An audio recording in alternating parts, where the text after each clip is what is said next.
ওইখানে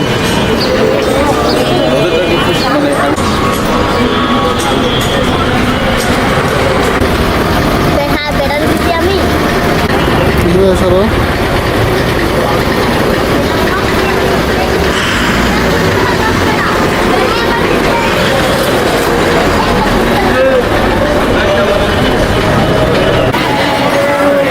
কোন জায়গায় রিপোর্টার ভাই?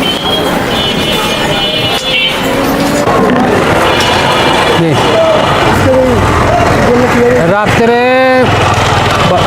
ভজরের সময় আমরা এসে দেখছি যে এটা পুরো ভেঙে দিয়ে গেছে।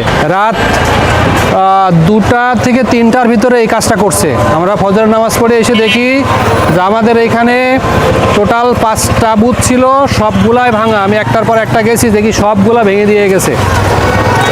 ঠিক আছে, এটা আসলে নির্বাচনের জন্য এটা লেভেল প্লেইং ফিঙ্গার এটা খুব একটা বাজে জিনিস হয়েছে। এটা কারণ হওয়া উচিত হয়নি। পরে আমরা এখান থেকে এটা মিরপুর 13 নম্বর 14D ব্লকের আন্ডারে।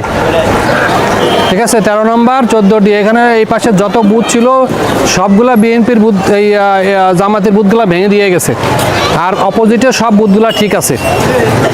কারা করছে এখন এটা কারা যে করছে এটা আসলে বলা যাবে না।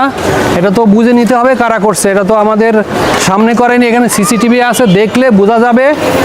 ঠিক আছে, যে কারা করছে এটা বাইর করতে হবে। এটা আমাদের দাবি, কে করলো এটা বের করে দেওয়ার জন্য, বার করার জন্য।